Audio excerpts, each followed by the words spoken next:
As the sun hits the horizon here in Portland, Oregon, we are set for Portland Timbers 2's home opener here early in the USL calendar as we get you set for Portland Timbers 2 and Rio Grande Valley Toros from Merlot Field on the campus of the University of Portland. Welcome into the broadcast booth alongside two-time MLS Cup champion and former Portland Timber Nat Borchers. I'm Fletcher Johnson. Nat, we have a great matchup here tonight between one team in the Timbers 2 that have started off the season very well on the road, first 5 matches and 7 points to show from it, looking to start off the home slate on the right foot. Meanwhile, RGV comes in looking to spoil the party and pick up their first win of the season. Well, for T2 Fletch, it's a new team, it's a new season, it's a new mentality, it's a new coach here, and very exciting to see what we're going to have on the pitch here for T2 tonight.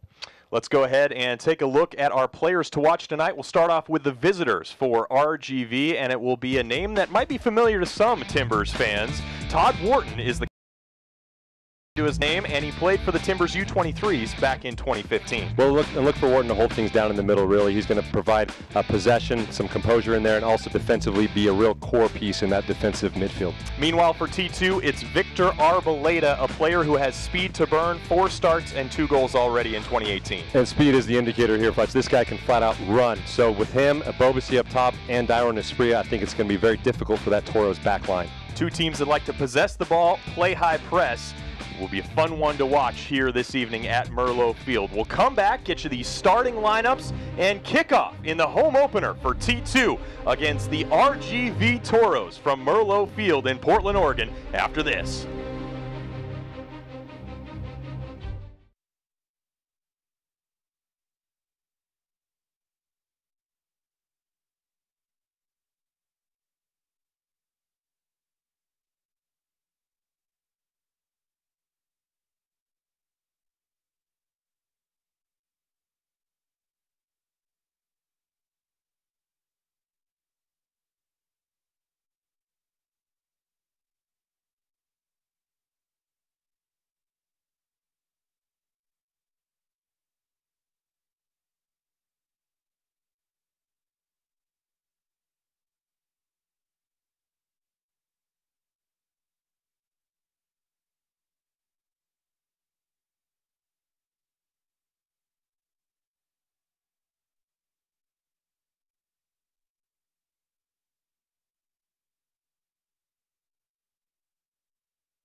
Welcome back to Merlot Field in the Clive Charles Soccer Complex on the campus of the University of Portland, just northeast of downtown, as we are set for Portland Timbers 2's home opener against Rio Grande Valley here this evening. Fletcher Johnson, Nat Borchers back with you once again, and should be noted that this is the first time T2 is back in this building in a couple seasons. So excited to be back. And let's go ahead and take a look at the starting lineups. And we'll start off with the visitors. And in goal, Nico Corti and Matias Zaldivar will play on that left wing, an RGV team that likes to press high, Nat. Yeah, Zaldivar is going to be a very interesting player to watch. Look for him to tuck in and try to create play from that right side. Meanwhile, for the home side, T2, they put out a lineup that features 7 Timbers first-team roster players swinging down. Kendall McIntosh has made some incredible saves and goal as of late, and Dyron Espria will add the speed on the other side, complementing Arboleda. Yeah, again, and look for that front 3 group to really press that Toros back line, put them under pressure early in this game, and try to get an early goal. First season for both of our coaches here this evening. Gerson Echeverry is in his first season, as mentioned, with Rio Grande Valley. Brett Utley and Carlos Ortiz are his assistants, as he served under Wilma Cabrera as the residency team coach with the United States. Meanwhile, for T2, it is Cameron Knowles in his first season, assisted by Andrew Greger and Aiden Brown, two gentlemen he calls his closest friends here in Portland. All right, our head referee this evening, Izmir Pekmik, and his assistant referees, Seth Martin and Andrew Marhart. Michael Zapata is our fourth official, and we are just about set for kickoff here at Merlo Field as the sun shines down on what is an immaculate field here on the campus of the University of Portland. Nat, I could serve you a filet mignon on this field, Fletch. This is unbelievable. As a player, this is what you dream about playing on. Just a nice, beautifully manicured pitch. The ball is going to roll nice and steadily for you. It's going to be a great night to play soccer. So we get a look at Kendall McIntosh there, player who has played and started 3 matches so far for T2 this season, was signed to the first team back on January 12th of 2017, and we are underway in the home opener for T2, looking for their 3rd win on the season, and what a great start to the year it has been. Last year was a bit of a struggle, just 9 points from all of their road matches last season, already 7 from the first 5, Nat, and really looking to build upon the momentum that they were able to create in the last 5 games, but especially the last couple. Certainly, and talking to Cam Knowles before this game, he mentioned something that I think is very important. He said that a part of development is teaching players how to get results, and I think that's very important at this level. You're able to teach players the right mentality, how to get results day in, day out, and it just makes you better for that next level. RGV earns the throw here early on, as T2 wearing their all green kits. Meanwhile, RGV, the white tops, blue shorts, and white socks. RGV will switch play over to the near side and pick out Padilla. Momentarily into the box for RGV and cleared away by T2. Going to be very important for that Timbers back line to stay organized back there, especially with Julio Cascante getting his first start with T2. Very important to get that communication right early. Foul on T2, another player that has made a bit of a position change since last year. Lamar Batista played center back the majority of last season and has moved out to that left back spot. And a player that Cam Knowles has been very impressed with his work rate, his effort, and really kind of getting himself into what it takes to play that position. Yeah, and we watched him play center back last year, Fletch, and I was impressed really with his composure on the ball, his aerial abilities, and moving him out left is going to give them a different dynamic out there. And certainly they're not going to be any slouches on set pieces with his height. So first bit of possession for T2, as they will work the ball around and eventually find Zambrano, who's been a bright spot for T2 so far this season. Someone who actually went to Arizona with the first team, got injured unfortunately, but came back and took a little bit to get healthy again. But once he did, again, you know, the message from Cam Knowles yesterday was really that the importance of development through results. And there's been maybe a belief one way or another that those two aspects now were mutually exclusive, but really the ability to develop players while still being successful on the field is key to developing quality players that could potentially swing up to the first team. Yeah, and Cam Knowles just talked about the importance of mentality and making sure that players understood it day in, day out. It's a competitive environment. You want to make sure you do develop, you do get better, but certainly getting results is a part of development, and I think that that's been a big difference this year. This has been, you've seen a lot of players really step up and start to get better in a situation where there's more competition. RGV's had the better of the possession here early, and that was another thing mentioned in our meeting yesterday, is that first 15 minutes when you're playing at home for the first time in a season can be a little bit nervy. And here comes RGV dribbling into the edge of the area. Cross comes in, cleared away momentarily by Zambrano. Timbers T2 pick up possession in their own half. I'm interested, Flesh, just to see how well these wingers for the for T2 are able to get up and down defensively just as much as offensively, because with the four in the midfield that the Toros have, there's going to be some situations where they're going to be overloading those wings, and it's really important that those wingers for T2 get back and help out defensively, because sometimes it might be 2-on-1 for the outside backs for T2.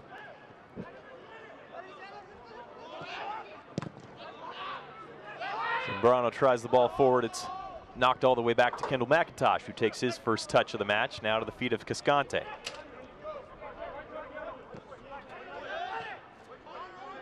Cycle it around all the way to Batista. Takes a touch inside. Nice move to free up some space, but his pass goes wayward. Able to get it back, though, to the real from the Toros defensively. You can tell that in the last few games they've played, they've given up some goals late in games, and there's been a real, speaking to Brett Utley, the assistant coach for the team, really seeing an emphasis defensively on making sure they're more organized, and especially later in the game, making sure they don't give things up. One of the other aspects that is unique in terms of what T2 hopes to do tonight is, because of the immaculate surface, it would seem to allow Portland to play a little bit more of the style that Cam Knowles wants to play, as opposed to what they were able to do in the first 5 matches of the season. How much does a field like this affect the way that Portland wants to play this match tonight? Well, especially when you're at home, you want to possess the ball, you want to dominate the game, you want to make sure you're on the front foot, and this is a field that will allow you to do that for the T2. I think that it's going to be very important for them to keep the ball on the ground this game, make sure they find those easy passes, but the speed of play is going to be very important if they're going to break down these 2 banks of 4. It looks like the Toros are rolling out. Interesting to watch this RGV side. If you haven't had a chance to watch the last couple matches that they played in, didn't necessarily come out on top on the score sheet, but 2 matches ago against Colorado played a very defensive-minded style, seemingly dealing with the altitude, difficult field conditions, and then against S2, Sounders 2, really came out on the front foot, attacking, created problems for Seattle Sounders 2 up in Tukwila last weekend. Were not able to come out on top, but it makes it unique now to try and see, especially early on in this match, how RGV tries to come out and play. Certainly. Here comes Arboleda, as Batista was able to get it and keep it in play to Arboleda. His cross blocked, but T2 back in possession. Eric Williamson can't quite control it, but the ball is now at the feet of Victor Arboleda. 2 goals in 4 matches this year, and certainly a big part of the success here early in the season. You look at those front 3, Nat, for T2, all Timbers first team roster players, as the turnover by T2 ends in nothing damaging. But Jeremy Abobasi, Darren Espria, Victor Arboleda, 3 players who have really shown their skill level, not only at this level, but in Major League Soccer as well, and a challenge for any team to have to deal with. Yeah, and again, we talked about speed as being a big factor in this game. But as the Toros drop in and defend, cross comes in from Batista over the top of everyone. First real good cross into the box from T2. As the Toros drop in and defend, now it's going to be up to T2 to really make sure they string together some passes. As we see Batista's cross, there's not anyone quite far enough upfield to get a head or a foot on it. It was a hopeful cross, certainly, but that's what you want to see. You want to see your outside back get forward, get the ball into the box, and hopefully have somebody on the end of that. Corti picks up this ball. His first real action of the evening.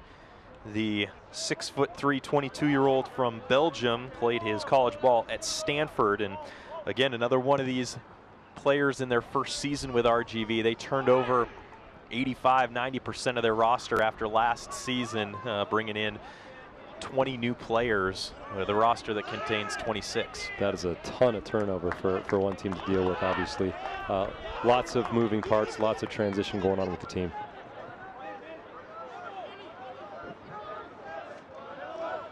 Ninth minute of action here at Merlot Field. Pleasure to have you with us here on ESPN Plus. New deal signed by USL really increases the exposure of all these matches. We'll talk more about that at halftime as the foul is called on T2 and specifically Jimmy Mulligan, another player we haven't yet talked about this evening, but an individual who has seemingly been all over the place here early in the year. Just a shove in the back and the foul at midfield. Quickly back into play, Wright dribbles it forward. He's able to get by Batista, ball goes out of play, and it is a T2 throw.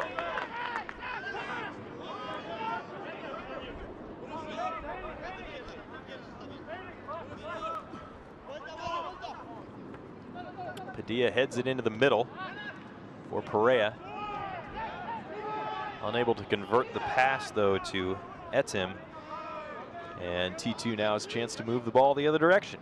Yeah, and with the Toros bringing all their players forward to press for a bit, that's a great opportunity for T2 really to strike on the counterattack. I think that they need to move the ball just a little bit quicker, try to find those open passes a little bit faster, and try to get down the field as quickly as they can. We talk about how unique it is, the setup of USL. For certain teams, they're standalone teams. For others, they're affiliates of Major League Soccer clubs. That's obviously the case with Portland Timbers too. Hybrid relationship for RGV as Lamar Batista dispossessed. And actually, that was not Lamar Batista. That was Foster Langsdorff who was dispossessed. Shot goes high and wide of Kendall McIntosh's net, though, but a dangerous moment for T2. Yeah, very dangerous here. Batista gets beat. Jadama gets beat there, and an opportunity in the box. Fortunately, high and wide for Kendall McIntosh, nothing to deal with there. Yes, my apologies. That was Mo Jadama who had the unfortunate turnover. Didn't end up hurting T2, though,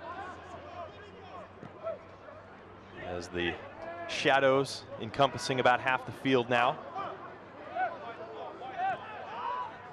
In a scoreless match. Point of bringing that up, though, is you have clubs that are specifically built to try and win the league, and you have clubs that are balancing, blending development with finding success. As Williamson dispossesses RGV and specifically Matias Zaldivar and earns T2 a throw deep in the attacking half. Yeah, and you talk about how difficult it is to blend a team together. You have academy guys, you've got first team guys, you've got guys who are T2 players, and it's just very difficult to blend those things together. It's really a challenge, I think, for any coach at this level to do. Quick throw in finds the feet of Langsdorff. Goes back to Williamson, central for Zambrano. Nice move to keep possession of the ball and then switch the point of attack. Goes to Cascante near midfield. Mulligan's cross, first time. Doesn't quite find Abobasi there in the box, but T2 keep the pressure on. Central for Williamson, not Arboleda.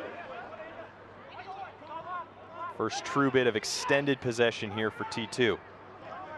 Espria with the ball at his feet. Now to Williamson, player that Cam Knowles really likes, felt he's performed very well here early in the year. And Mulligan with the cross in again, goes back post, no one home. Padilla just lets it go over his head and out for a goal kick. Seeing Dyron Espria quite active early on in this game, Fletch. Seems like instead of being really wide to that touch line, he's coming inside, he's trying to create. I think that it's really opening up a lot of space for Mulligan to get overlapping on the right side. Got to get those crosses into the box and definitely get Dyron Espria in the box. He's a big body, he can jump out of the room. Yeah, we've seen him do that in first team games, and I think it's going to be fun to watch Espria this game. See the high pressure here forces the turnover. And here comes Portland the other direction. And now late foul called by Pecknick. We'll have a chance to check out the replay here momentarily, but it will be a restart for RGV. So I believe it was Ontiveros who went down.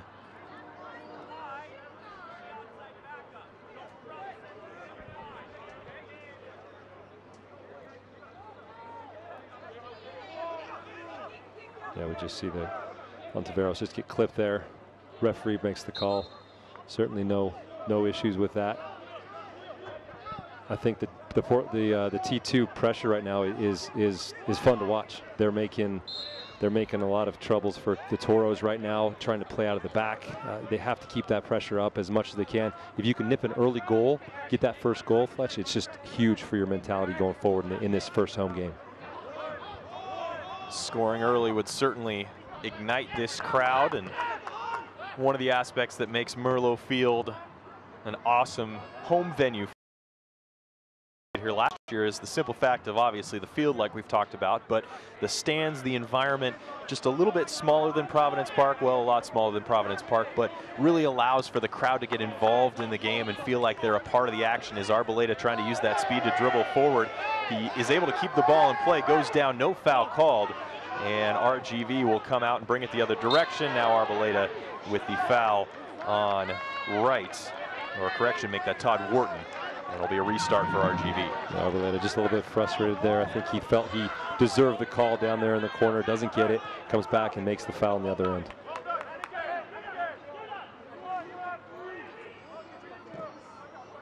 Another interesting dynamic as it relates to the affiliate relationship for certain clubs in USL. Some sort of continuity between the first team, your second team, reserve team, whatever you'd like to call it, and then the academy side of things as well, so that when players are matriculating up through the system, they have an understanding that what they're going to hear at each different level is similar to what they've already experienced. And that is an important aspect in a lot of different ways, Nat. And vertical integration is the term that seems to be used quite frequently with that. Quick turnover here as T2 dribbles into the box. Dyron Espria crosses it central, tries to pick out Foster Langsdorff, but it's cleared away. That's excellent work from Dyron Espria. T2 gaining much more of a foothold in this game as Jadama picks out Williamson.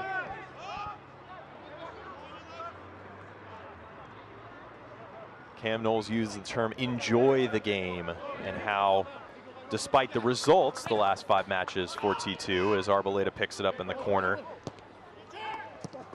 because they maybe haven't had always the best weather conditions or field conditions, they haven't been allowed to do that. When Cam Knowles says enjoy playing the game, what is he speaking to? Well, I think you enjoy getting results, certainly. So, and getting results means generally playing well. You have to play well to get results, and that always starts in training. You have to make sure that you get that part right. But then you go out to this pitch right here. You got your fans. You got this beautiful pitch. You're playing for a wonderful organization, and I think that you have to be proud to wear that badge, especially when you come out and you have a situation like this. RGV over the center line.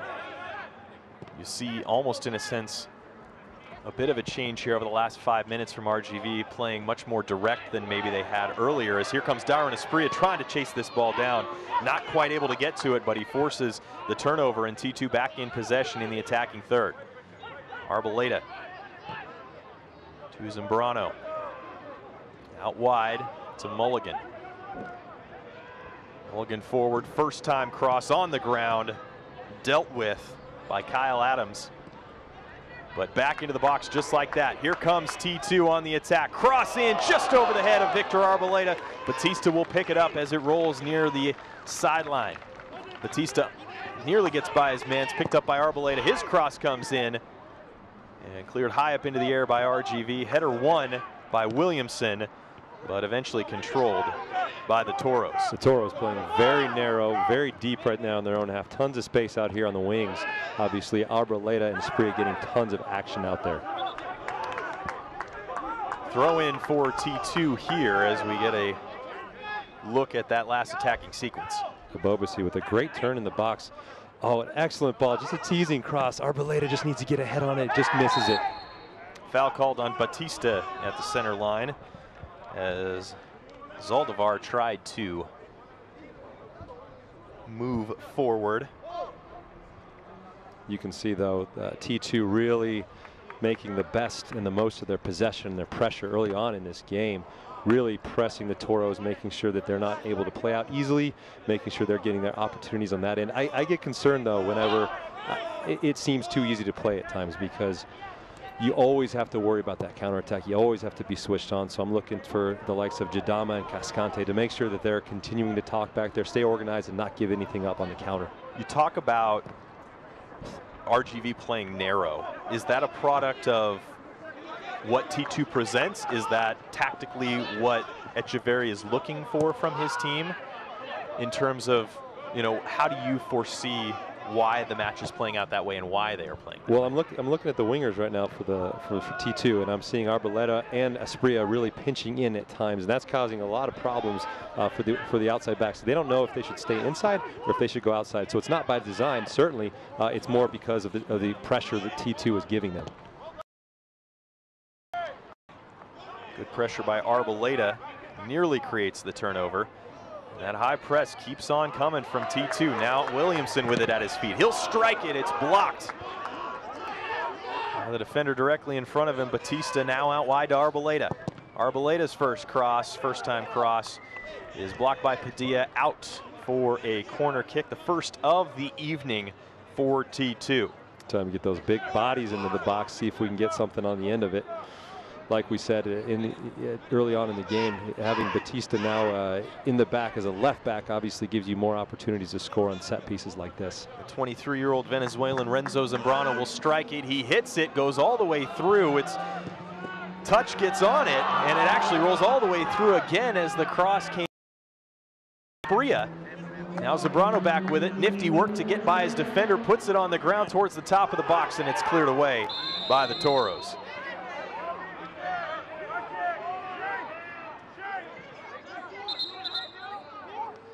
And it's a good ball into the box, well driven, well hit, goes all the way to the back post, and Asprilla gets on the end of this, puts it right back in the middle of the box. Oh, nobody there for the T2. And then it comes all the way back out. Arguably the best chance of the night so far for T2 as we remain scoreless here in the 21st minute. Pekmek speaks with Lamar Batista. A couple fouls on Batista thus far. Wharton's upset, felt like he got an elbow into the face, or at least a hand into the face, but no card issued to Batista, who will happily walk away and get ready to restart this game. It seems like a lot can happen in some of those set piece situations that just get overlooked by the referee. I can't tell you how many times I've gotten hit in the face or other areas, and nobody even seems to take a second look. Long restart from Cordy.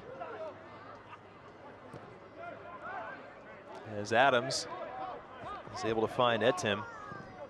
Now the cross comes into the box. Somewhat of a mishit header by Batista. Now Wharton.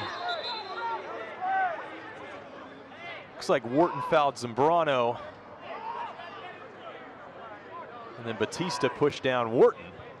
And I think Batista might be getting a card for this offense, and indeed he does. So first card of the night issued by Ismir Pekmek goes to Lamar Batista in the 22nd minute. And I wonder if he wouldn't have gotten this card earlier if he hadn't have been in the referee's crosshairs. Looks like he just comes in late. A little bit clumsy there from Lamar. Totally unnecessary. It's a deserved yellow card. So first booking of the evening and first yellow card of the season for Lamar Batista, the 20-year-old out of Oklahoma City, Oklahoma. Scored against one of his in-state clubs from his youth and was a big-time player for this team a season ago. Started 20 matches in 2017. And here's a unique story. Learned how to play soccer on YouTube. Wow, that's impressive. Learn something new every day, right? I wish I could have learned how to score more goals on YouTube. I didn't get to learn that. I'm sure you could watch a lot of videos of Cristiano Ronaldo and Lionel Messi. I don't know if that would make you a better goal scorer. That probably would. They were born with something I didn't have.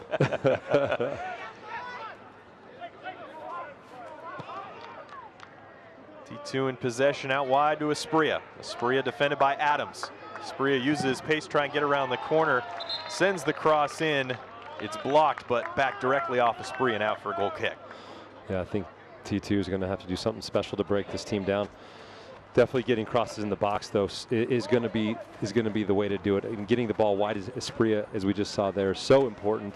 I think Arboleda and Asprilla getting on the ends of things is very important. But we got to get more runners in the box for T2. They got to make sure that they keep breaking this team down. Transition is going to be very important. Can they really get this block to move a little bit more than they're moving right now? Last year for T2, it was really a youth movement. Brought in a lot of young players and played them a lot of minutes, which led to a lot of struggles throughout the course of the season. And in our conversation with Cam Knowles yesterday, it was talking about much more of a blend of using those young players and putting them in positions next to players who have some experience, whether that be at the USL or Jimmy Mulligan, or then put them alongside first team guys like Jeremy Abobasi, Darren Espria, Victor Arboleda, and allow them to find success by playing with players who have played at the highest level. As the ball is at Arboleda's feet, he's double teamed, tries to go through the middle, foul called as he's able to squirt the ball between both players, and then is taken down just outside the box, and a dangerous free kick opportunity here for Portland. Oh, very shifty from Victor Arboleda here, as we see ball just gets switched from Abobasi. Arboleda's on the wing here. Takes the ball down nicely. Two players on him. Just chips him over them. Gets taken down. Easy call for the referee. Right was the guilty party, as Zambrano will once again stand over this free kick. Certainly close enough to shoot, difficult angle. And a three-man wall for the Toros. Eric Williamson comes over to stand over it as well. Whistle blows, Zambrano will strike it, and cleared away by the first man beyond the wall.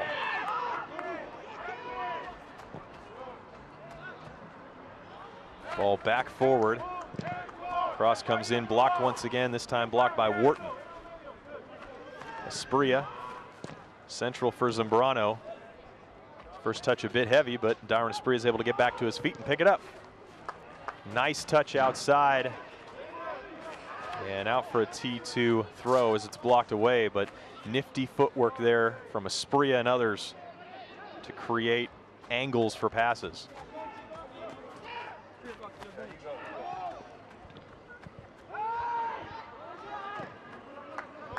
'26th minute here at Merlo Field. If you're just joining us, T2's home opener this evening as they battle Rio Grande Valley Toros.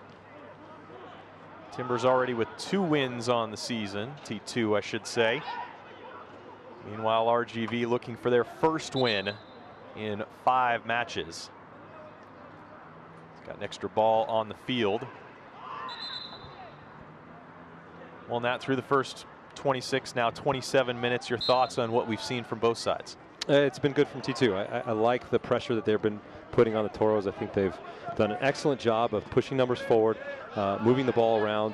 Definitely their defensive pressure has been very good. I think I want to see them move the ball a little bit faster, but continue to get down those wings. It seems like every time they get it out to Espria, get it out to Arboleda, they're having success. Jimmy Mulligan, first time cross. Espria tried to get on the end of the header, but it's cleared away by Adams.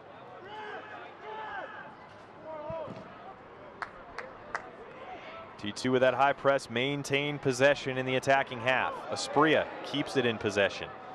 Now goes back for Williamson. Outside for Mulligan. Mulligan goes in for Abobasi. Abobasi earns a corner. It'll be the second of the evening for T2. Jeremy Abobasi came into the first team last year and came up with some big time moments, namely against Vancouver Whitecaps FC, scoring a goal in his first ever start. And looking to add some magic here for T2. Cross comes in towards the back post. Header won by T2, pops more or less straight up in the air. And now it's Batista who comes out to pick it up. He'll cross it back in again towards the center of the box. Header up in the air, but high over the net of Nico Corti, as it was Cascante, it looks like, who rose to win it. And Lamar Batista showing a bit of his skill outside on the left back. It's a good ball in the middle.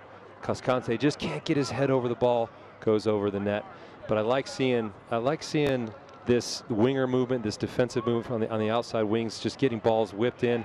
Again, just have to get a little bit of quality, get that special ball in the box, and somebody's got to get on the end of it. It's a T2 team that's generated the 7th most shots in the league so far this year with 62 through 5 matches. They've been much more prominent in the attack than they were a season ago, and it's been very difficult for teams to deal with, especially on their home fields. Now T2 forced to carry more of the action playing at home, but certainly look good here through the first 29 minutes. Here comes RGV the other direction. Zaldivar's pass springs the ball into the box. Shot taken. Did it take a deflection? Yes, it did. It'll be the first corner kick of the evening for RGV, as it was Nicholas Perea who took the shot, and it deflected off a Timbers defender wide of Kendall McIntosh's net. That was some nice underlapping play from Perea, and Zaldivar with the pass, making sure that the Timbers, or sorry, T2 is staying honest defensively over here. It will be Wharton, the captain, to come over and take this cross. A right-footed outswinger. All but 2 RGV players in and around the box.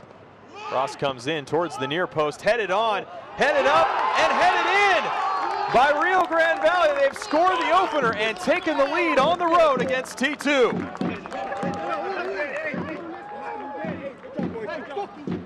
It was Omar Ontiveros with the goal. The 22-year-old has his first goal in 2018.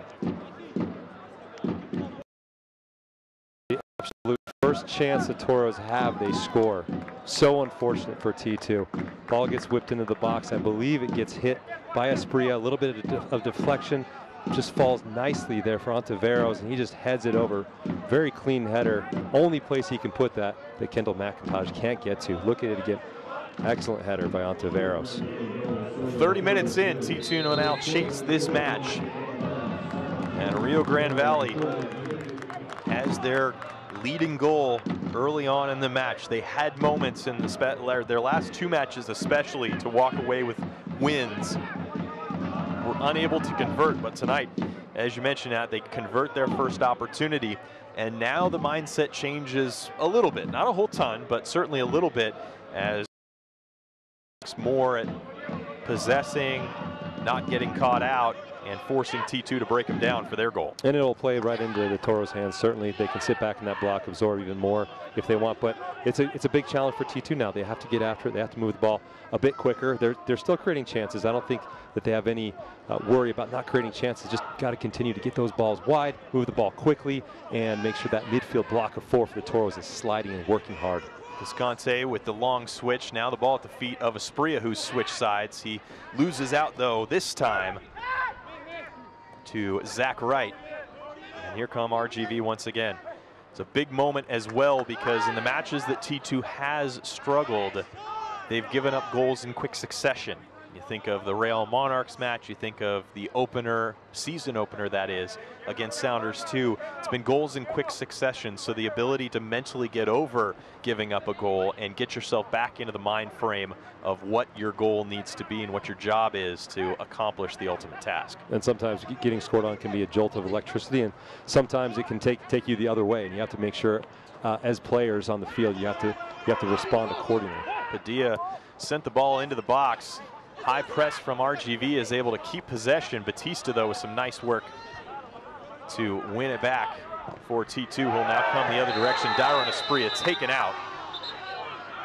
And the foul will be called on Padilla. Izmir Pekmik comes over to have a brief conversation with Padilla. Probably to tell him no more of that, and T2 will take the restart. Yeah, you see Dyron Espria is coming on the inside, getting a pass in. Players coming in late. It doesn't look like a whole lot there. I don't think it's worthy of a yellow card. Just like he's getting one. He is going to get a booking. The first yellow card of the evening for RGV goes to Manny Padilla in the 33rd minute. Padilla drafted by Houston, 89th overall in this most recent Super Draft. Spent his time at college at the University of San Francisco. The referee took his time making that decision as well. I didn't think the player was going to be able to get away from it.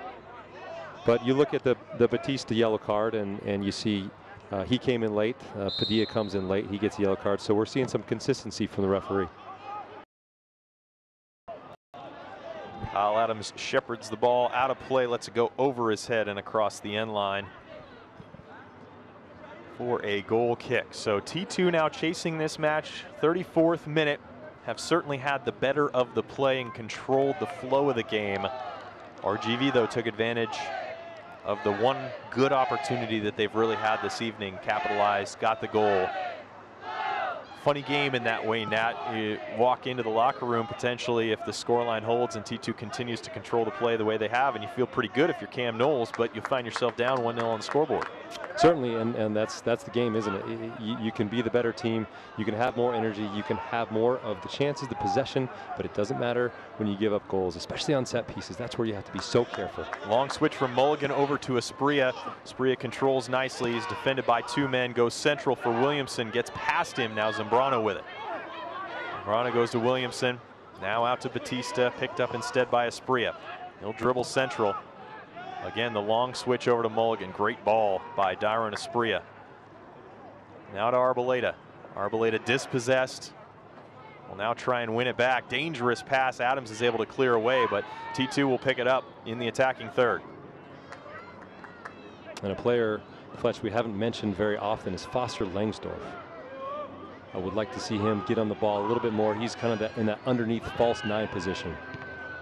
Ball swung into the box, cleared away by RGV. Arboleda with a little dummy to himself, it looked like. He'll send a first-time cross in, trying to find Asprilla, was over his head. Now Asprilla will chase to see if he can put some pressure and win this one back. Header won by Jadama. Bad pass by Williamson, turnover, and RGV's got it. Comes Alvar. And RGV will happily pass it backward and gain a little possession, calm things down a bit. After their goal about 5-6 minutes ago, put them out in front. On Taveros, a header and a foul called on Williamson. So RGV will have the restart here as we've entered the final 10 minutes plus stoppage time of the first half. And if you're the Toros right now, you're certainly happy with how things have gone. Haven't given up a whole lot in terms of chances, taking their one chance. And now T2, the onus is on them to create and find that goal.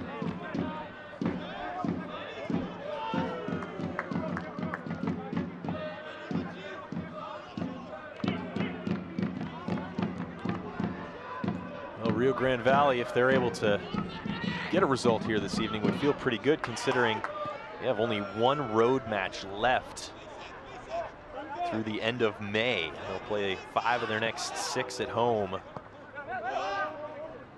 with an opportunity for them to really build momentum. Home base is Edinburgh, Texas, about 45 minutes from the Mexican border and 2 hours from the nearest big city, which would be Corpus Christi down there in Texas. We mentioned that hybrid partnership with Houston Dynamo. The Dynamo control, I'll play implementation, whereas the ownership group, Lone Star, handles all of the day-to-day operations and such. As the square ball from Zambrano, it's just in front of Langsdorff, and RGV now has a chance to come the other direction. Langsdorff able to win it back though. He'll keep possession. Great work by Asprilla and Langsdorff to keep the ball, and here come T2. RGV tries to come back, deflected cross, and Corti has to readjust and is able to pick it up right off of his goal line. It's just good work from Langsdorff to get the ball out wide to Asprilla. Ball gets deflected on the entry. Thought it might sneak past the goalkeeper here, but unfortunately for T2 it doesn't. That's the first time though, Fletch, we've mentioned Foster Langsdorff's name, and again, I would like to see him get on the ball a little bit more. He's getting lost a little bit in that midfield playing underneath, and he really needs to find a way to get a pass, to start creating things in the middle a little bit, to be a little bit more dangerous in front of those 2 center backs. Great defensive work a couple moments ago by Arboleda to win the ball back, but Williamson's pass out to Batista a little too far in front of him. He can't control it. And RGV with the throw.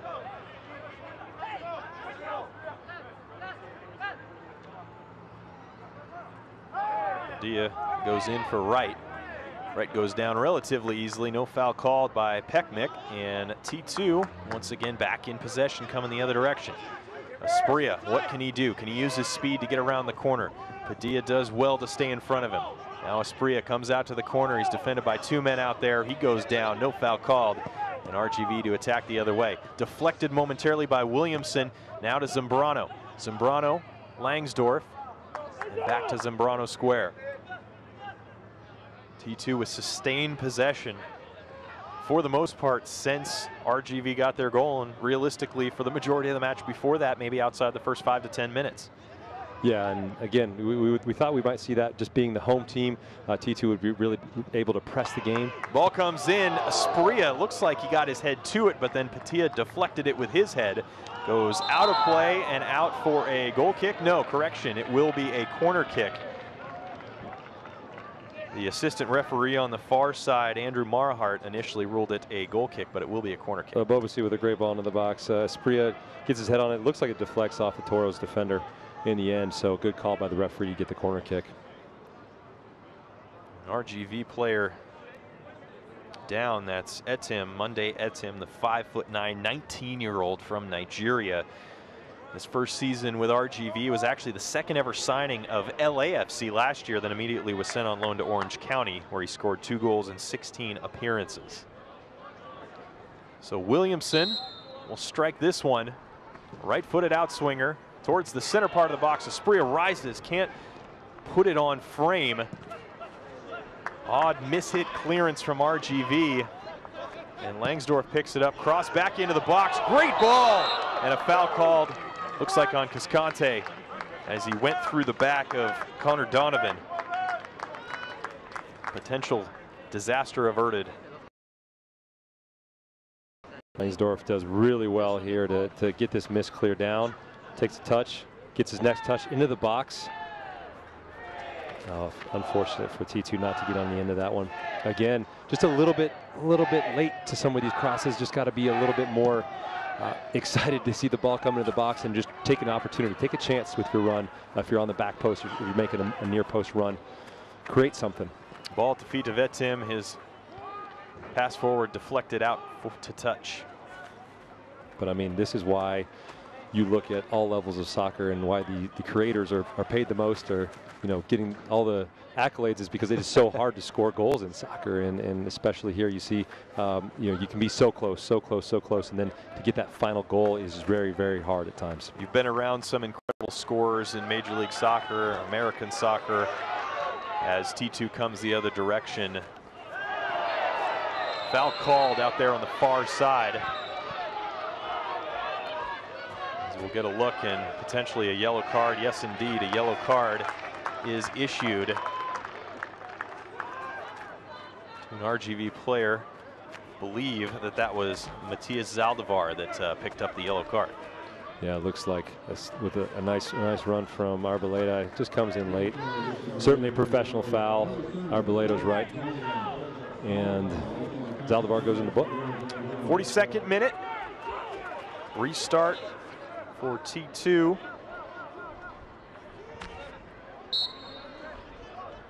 Big guys forward. And it will be picked up by Wharton likely before it runs out of play. His ball forward is deflected by Arboleda. And a foul called on Cascante for an RGV restart. But back to what I was saying, you've been around some pretty prolific goal scorers during your career. Now, what's the special sauce, would you say, that those guys have as this ball comes forward, easily picked up by Kendall McIntosh? I think the greatest goal scorers are the ones that don't necessarily have just one thing they do right. They do multiple things right. It's the intelligence of the run. It's the speed of play. It's the clinical finish. And I think very, very few players have all of those tools in their toolkit. Mulligan's ball forward into the box for Arboleda, nearly finds him, but it is cut away by Connor Donovan and then deflected out by Arboleda as Donovan went to move the ball forward out for an RGV throw. But if you look at the likes of Landon Donovan, for example, who was just prolific at he was so good at all three of those things, and that was what was so difficult about him. You could, as a defender, you could step up and try to high press him, he'd get in behind. You could sit in a low block and he'd still pick you apart, and it was just so difficult to play against guys like that, because they could just eat you up any way you go. So it was always a fine line, always a big challenge to play against players like that. Yeah, I mean, you look at the way that RGV is playing now here in the final couple minutes before halftime. They're basically in a 4-5-1 formation, which makes it very difficult for T2 to find a way through, especially the middle. It seems like something might have to come from the outside. Certainly. and that's where the wings are going to be very important, just to get a little bit more dynamic out there. Make sure you get your outside backs forward. Here comes the shot, and high over the net from Renzo Zambrano. It was an audacious effort. Wasn't able to quite get the control that he wanted on it, and it's out for a goal kick. But that's okay. You certainly, if you get your opportunities in the top of the box, you've got to take them. If Lorenzo Zambrano here takes 2 touches, gets the ball out, has to get his head over the ball a little bit, get the ball on net next time. But certainly, I don't mind that from Zambrano. You have to give a different look instead of just crossing the ball in the box all the time. You obviously can try different things. Zambrano spent the last 3 years in Spain. Has 3 appearances with the Venezuelan men's national team. Foul's called right in the center circle. Into the final minute plus stoppage time here in the first half. We'll wait for the word from the 4th official as to how much stoppage time will play. Haven't had too many stoppages in play here in the first half, so wouldn't expect much. As T2 looks for an equalizer here just before the half. Ball in once again, but cleared away. RGV with a chance to relieve some pressure. Nice ball over the top of Batista. Is able to find Wright, who keeps possession back to Padilla. Donovan, long ball forward. Delgado has to run off it as he was offside, but it eventually falls to the feet of Padilla. We've hit the 45 minutes, and we will play 2 minutes of stoppage time here at the end of the first half. Critical now for T2 to make sure they don't give anything up at the end of this half. Make sure you stay focused, get to halftime, get yourself sorted out, but right now definitely not a good time to give anything up. Batista safely plays it out to touch.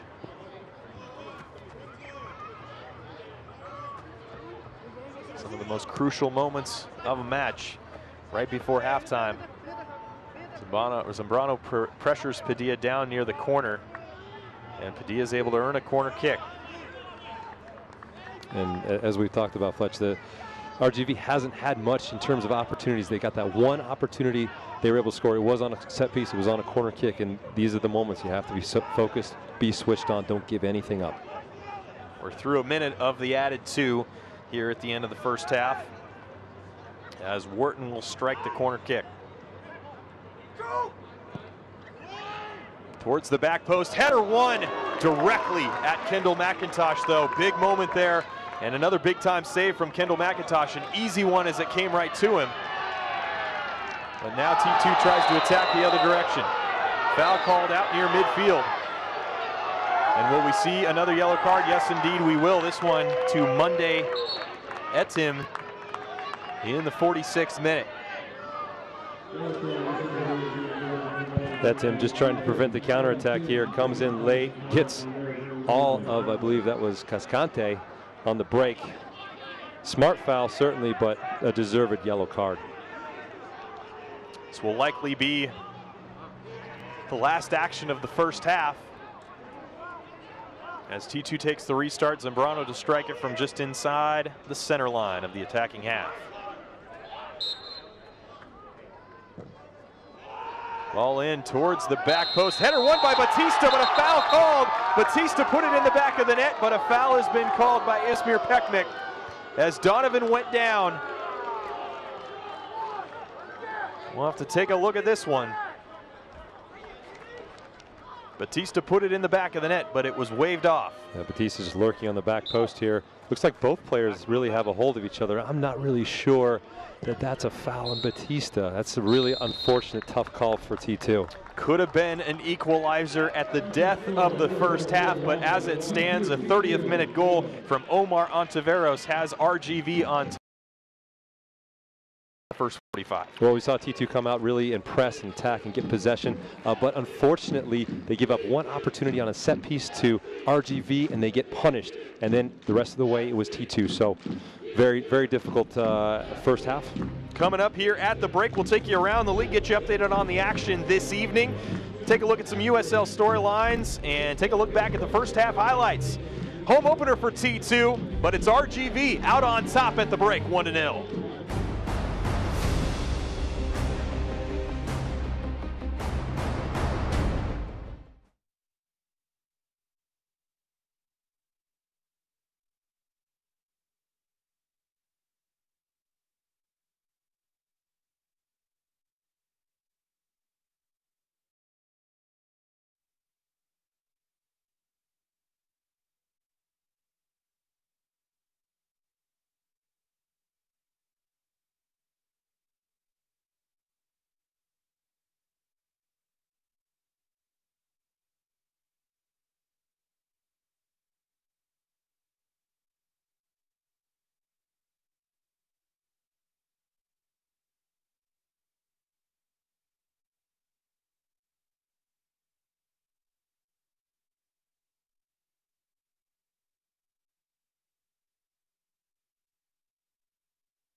Back at Merlo Field here in Portland, Oregon, halftime in the home opener for T2 as they trail Rio Grande Valley Toros 1-0 here at the break. All right, let's go ahead, take you around the rest of the league here on a Wednesday evening.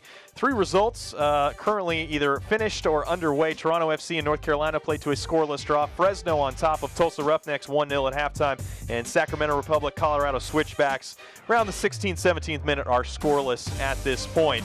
Still very early in the USL calendar. Certainly not a lot of goals being scored right now, but I think it's going to change as we move forward and teams start to gel. Yes, the Fresno Foxes with the only goal here on a Wednesday night in USL. All right, let's go ahead and take a look at some of the storylines across the United Soccer League here this week. ESPN Plus is the big news. It's the new home for USL streaming, really expands the exposure for the league. And you really want exposure, especially at this level, to get more eyeballs on the product, the players. So this is a great deal for USL. Juan Pablo Caffa, a player who is now with Fresno FC, played only 1 season with Tulsa, but it was a run all the way to the championship last year. Excited for this match and certainly one of the major storylines. And also North Carolina FC, no longer looking for that first win in 2018 as they defeated their in-state rival Charlotte Independence over the weekend. And Timbers fans will recognize one of the names for North Carolina FC. That would be Footy Dansu. Plays for North Carolina FC, the 34-year-old, happy to get off the schneid here in 2018. All right, coming up next, we'll take a look back at the first half, some highlights for you, and stats as we continue from Portland, Oregon at halftime. It's RGV Toros on top of Timbers 2, 1-0.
And we're back here at the break as T2 trails RGV Toros in their home opener 1-0 thanks to a 30th minute goal from Omar Antiveros.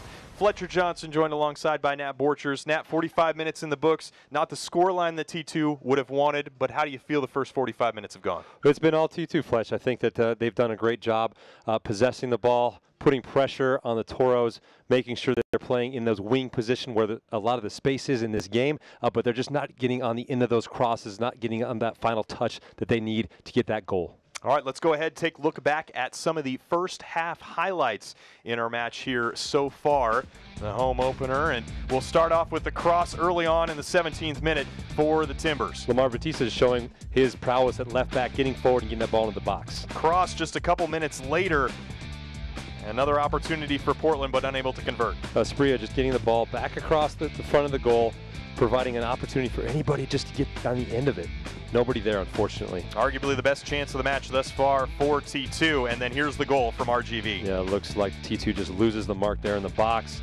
It's a second ball, easy put away for Ontiveros. So that game, and that's where we stand at the break. There was another opportunity here for T2 just a few minutes after that. It was Dairon Espria who put in a cross in the 37th minute. Yeah, Dairon Espria just really active in this first half, getting the ball across the goal, gets a deflection, could have snuck in that near post, but unfortunately does not for T2. Certainly the better opportunities for T2 thus far, but just haven't quite found that finishing touch as we look at some of the first half stats here this evening. Certainly what jumps out, Nat, T2 wanted to possess the ball. They're doing that, 68% nearly. And they bossed this game, as we said, and they just need to continue to do that in this second half. 4 shots on goal for T2 to 3 for RGV. Stats don't always tell the story, but it has been pretty one-sided with the exception of the one finish for RGV to this point. Portland hopes that they're able to find an equalizer in the second half of action. Well, players back out on the field as we are inching towards the beginning of the second half here. The sun has set in Portland, Oregon, a beautiful sky as we are on the campus of the University of Portland and ready for second half action coming up after this.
Back once again at Merlo Field, nearing the start of the second half of action between Portland Timbers 2 and Rio Grande Valley Toros in Timbers 2's home opener here in 2018.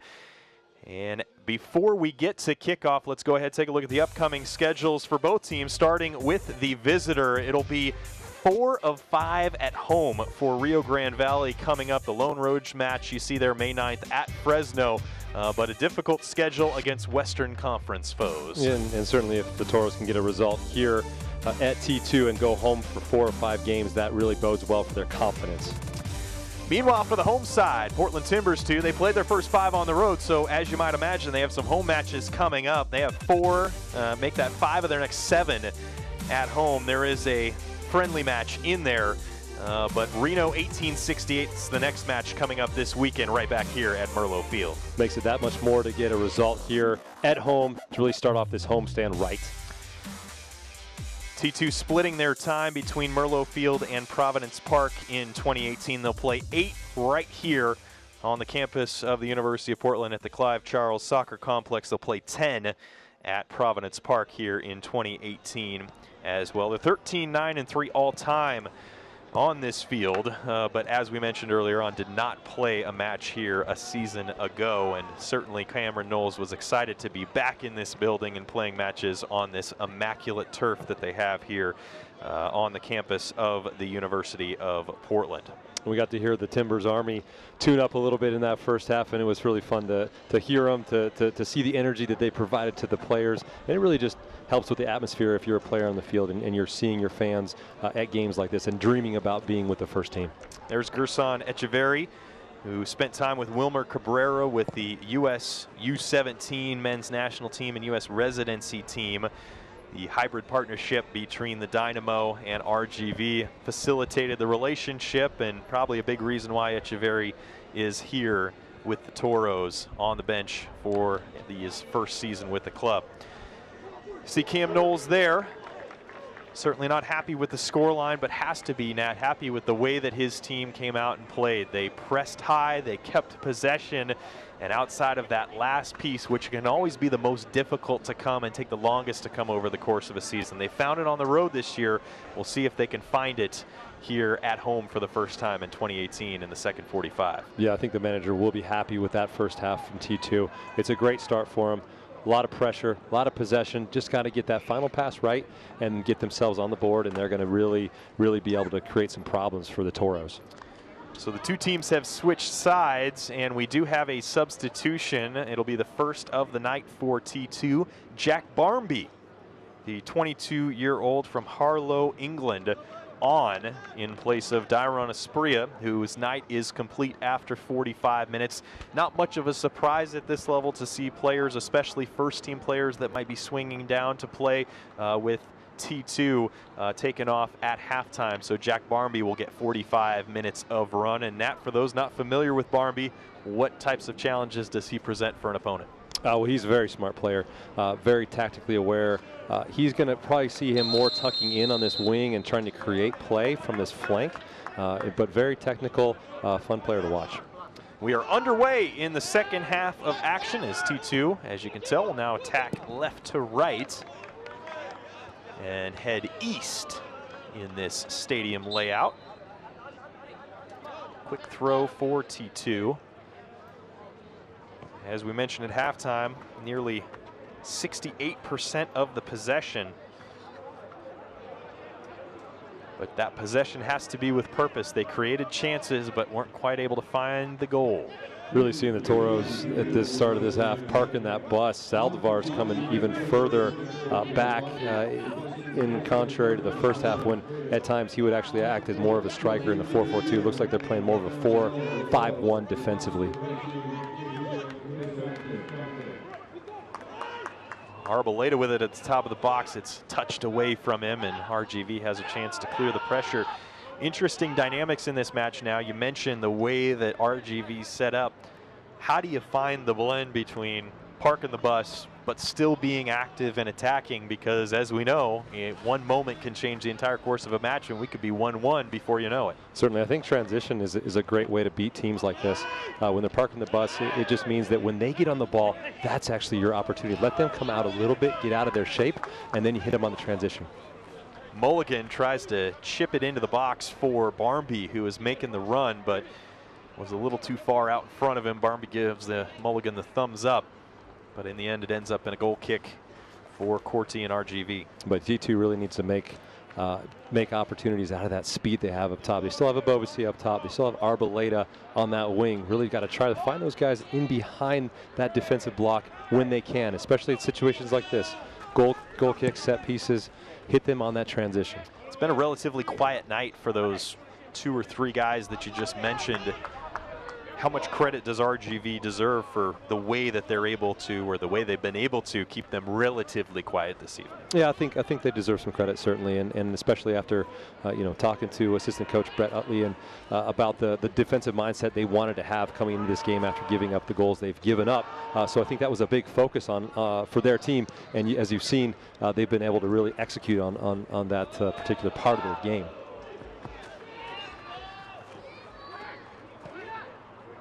Familiar position as T2 is in possession. Mulligan with the ball at his feet.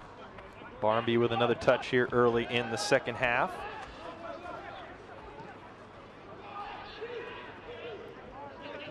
Out wide on that far side. Now this long switch back to Mulligan. We'll go central for Zambrano, wearing the captain's armband here for the first time in 2018. Every single T2 player, with the exception of Kendall McIntosh, is in the attacking half right now. That doesn't tell you how much RGV is parking the bus. I don't know what will. Well, I think that's why you bring on Jack Barmby. I think that he's the kind of player, he can drift into those spaces. You see him drifting all the way to the center of the field, just trying to find those little pockets in front of the defense, in behind the midfield line, and just trying to be able to find something just to create and find that extra pass. And I think that the more you get a sense of urgency, though, the better. Right now, the Timbers T2 are just not moving the ball as quickly as they need to. Foul called there. I believe it came back to the pass before Arboleda, and the foul was committed on Renzo Zambrano. T2 quickly restart the action, and now Williamson brings it forward. Tries the cheeky pass central, the no look for Langsdorff, unable to find him. Now the ball central for Obobasi, who tries a backheel to Langsdorff, who is making a diagonal run across the front of goal. It's deflected away and cleared away momentarily by RGV, but back at the feet of Zambrano. Will go out wide for Mulligan. Mulligan 1 touch, 2 touch, and now dribbles into the box past Adams. He'll go central trying to find Langsdorff, but Langsdorff can't quite get on the end of it. Williamson able to get up after he was taken down. Advantage played. Etim remains down. Cross comes in from Barmby, headed on by Obobasi, but well wide of Corty's net.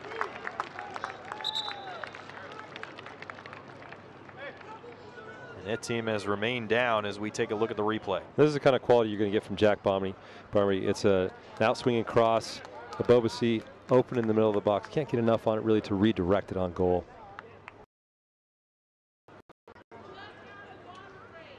So that team has remained down, and Randy Lininger, the trainer for RGV, has come out to assist him as they look at his right leg.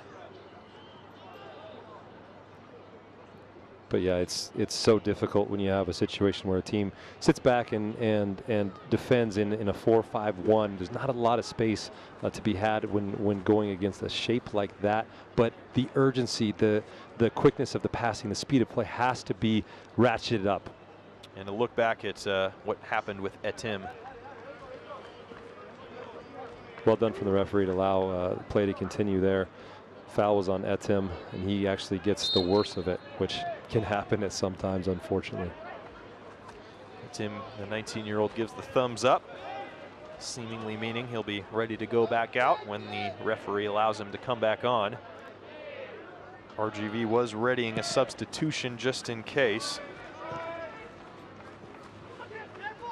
but Victor Garza will put the yellow bib back on and wait for a call later. Ball forward, finds Delgado. Delgado picks it up, defended by Jadama. 1v1. Delgado goes central, leaves for Adams. First real extended spell of possession here for RGV in the second half. Rolled back by Zaldivar, picked up by Adams. Barmby defends, not much on the cross from Adams, and easily cleared away by Portland. some of that experience to dribble past the defender. And T2 loose pass from Jack Barmby picked up 35 yards from goal by RGV.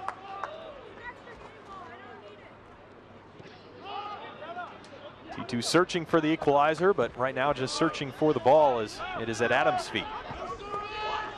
Now it's him back on the field, looking plenty healthy. Step over, cross in, rolls all the way through the box nearly before it's cleared away by T2. T2's got to have a little bit more energy here defensively. Can't allow RGV to get on the ball like this and create so much possession. You need to get that ball back. You get that ball on the other end of the field.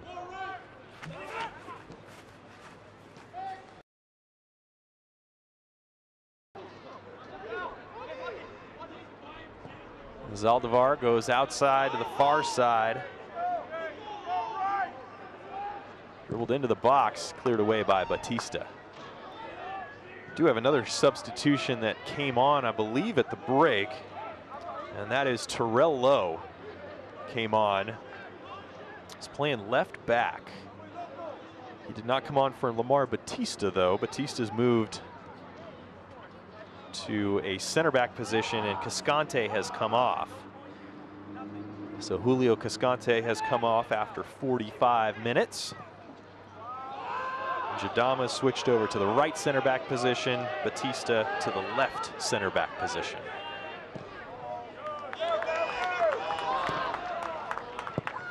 Cross in from Mulligan, cleared away by Adams. Barmby looking for a foul. No foul given. T2 with the high press to try and win it back. Corti just punts it long over midfield. No RGV player there. It'll be picked up by Jadama, quickly thrown back into McIntosh. And you'll find Lamar Batista very comfortable playing that center back role now with Lowe out there on the left back position. He played there, Batista, all last year, very comfortable at the center back position. Terrell Lowe, a 19-year-old from Hillsboro, Oregon, was the 2015 Timbers Academy Player of the Year and is in his third season with the club, making his second appearance here in 2018. Now we're used to seeing Lowe in the center of the park at times, and obviously showing his versatility playing outside the left back. Nice touch on by Williamson. Barmby now at the cross. Bobasi was making the diagonal run. The ball came in late from Barmby. And now here comes RGV the other direction. Jadama put under pressure, but makes the right move to get away from Delgado. And really, it certainly seems, Nat, that the only way that RGV is going to get a second goal in this one, unless they change formation, is on the counterattack to catch T2 sleeping or with big-time numbers forward. As here comes the cross into the box towards the back post, falls to the feet of Barmby. Barmby has Mulligan behind him. He'll go 1v1 versus Adam. Cross comes in towards the back of the box. Shot taken and a goal by Jeremy Abobasi. And we are level in the 56th minute. What a goal for Jeremy Abobasi. We were just waiting for something special to happen there, and what a bomb that was. His second goal of 2018, and it couldn't have come at a better time for T2. He's one of 4 players to start all 5 matches coming into tonight and gets the goal to level the score. You'll see here Jack Barmby just getting the ball across the box. A little bit of fight for it, and Abobasi just smashes that first time. I think Victor Arboleda just nods that back to him. Again, Barmby with the cross. It just sets up nicely. Left-footed, so well done there from Abobasi. Gets his head over the ball. A lot of players might hit that over the net. He just smashes it into that corner. No chance for the goalkeeper. And that is certainly why the Timbers made an effort to go get him in last year's Super Draft. His ability to finish, he's shown it at an international level, shown it with the first team, and showed it a couple times here in 2018 with the USL T2 side as well. And we saw him feature for the first team last year in a Vancouver game away.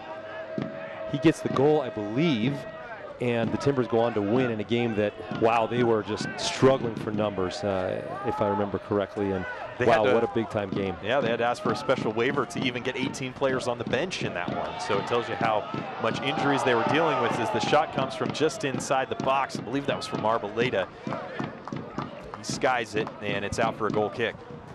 All right, so here we are again.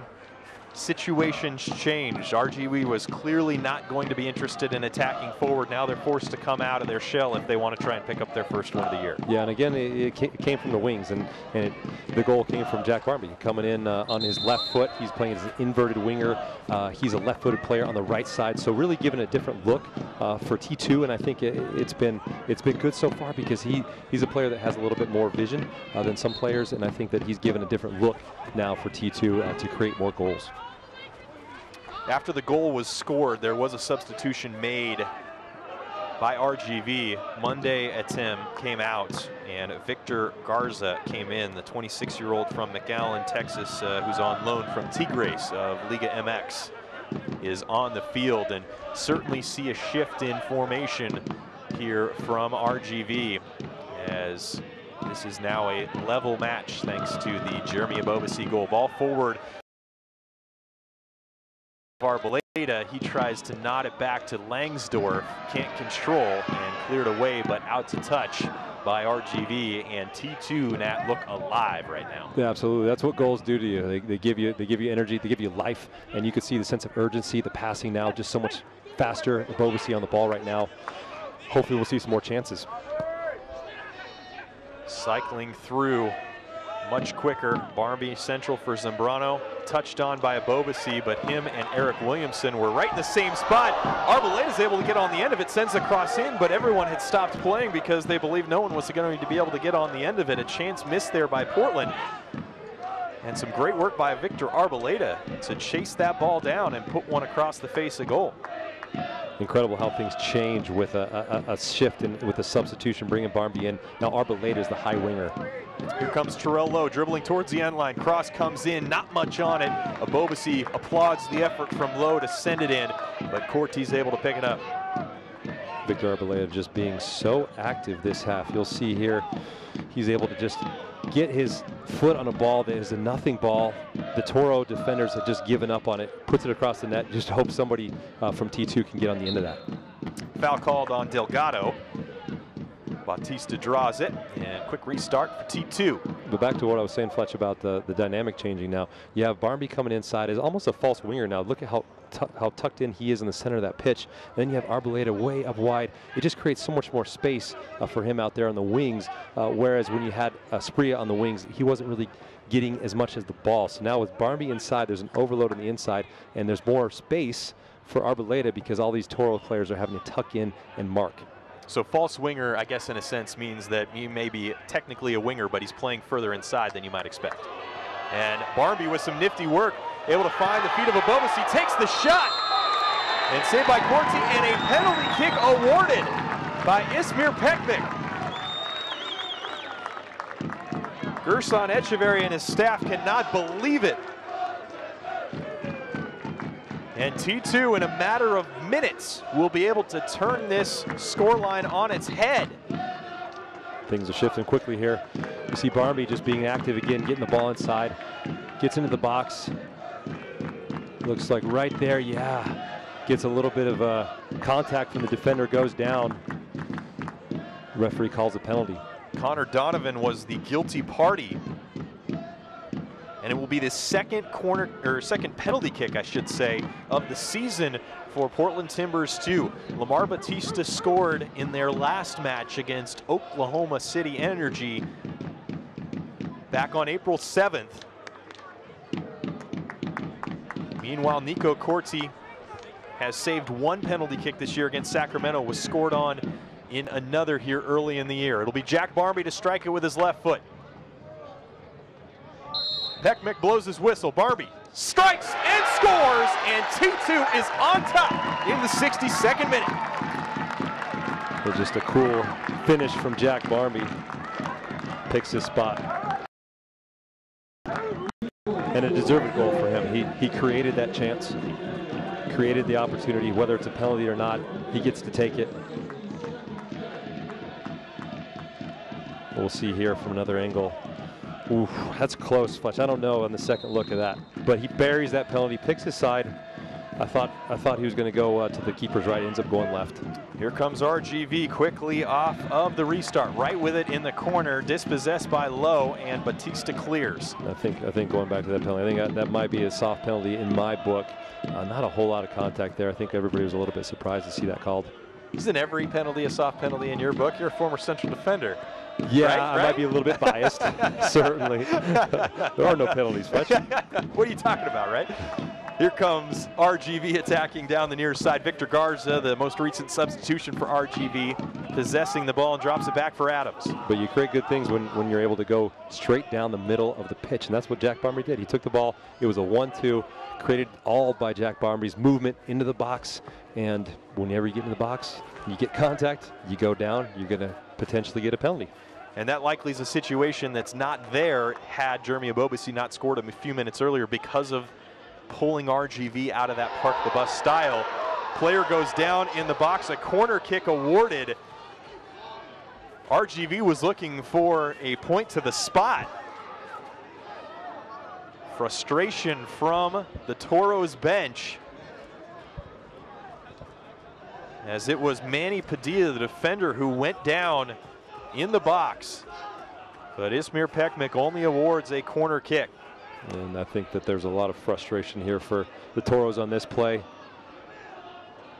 Looks like a fair play there from Batista. I think that the Toro player is trying to go for a penalty based on contact, where he may have been able to go for one based on potential handball.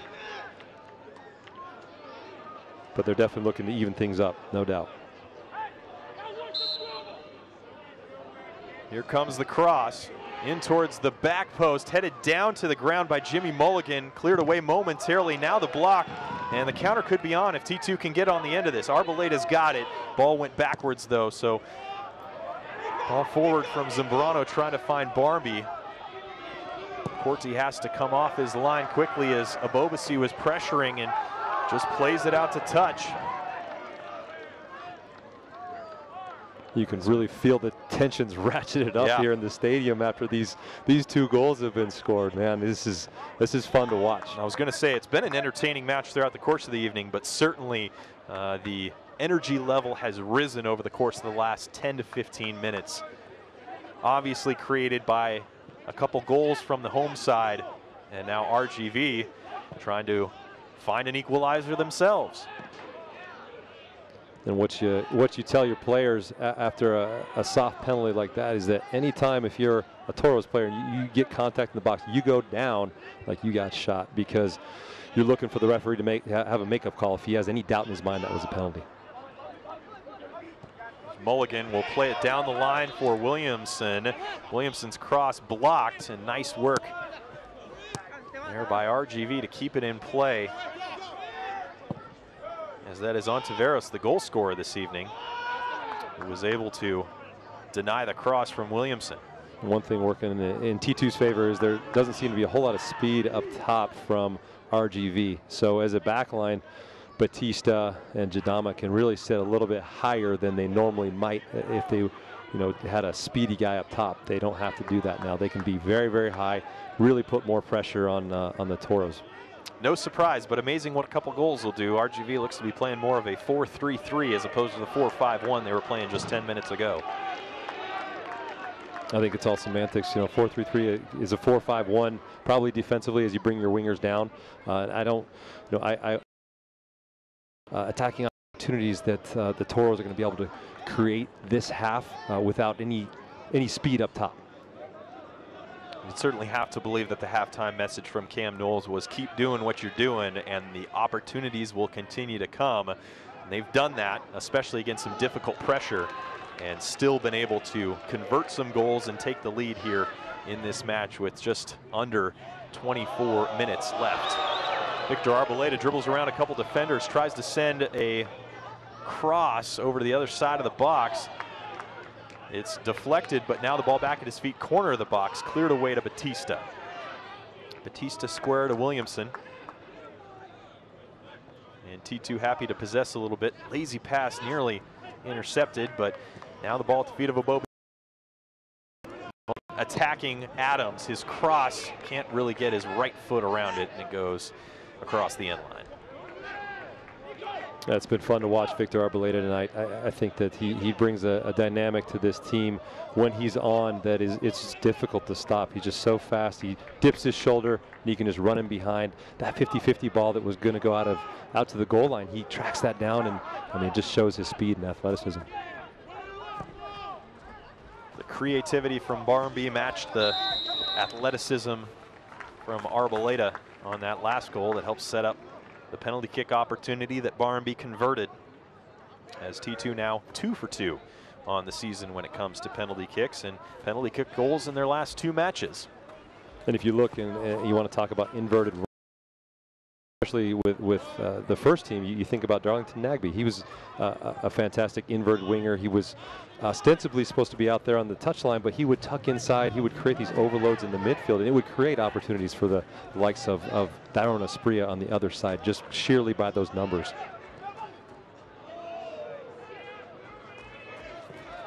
Barmby goes out wide to Lowe. Lowe, first touch, crosses it in towards the back post. Header one, and a goal!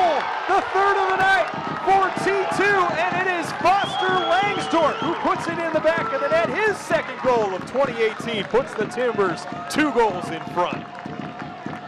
Surprise, surprise, Jack Barmby again orchestrating that build-up. Great to see Foster Langsdorff get on earlier. How we wanted to hear his name called. He's been very, very quiet tonight. As you can see, ball gets out on the wing. Lowe gets a great cross in. Nobody tracks Langsdorff in the box. There's nowhere else he can put that ball except back in the net. What a fantastic cross from Lowe.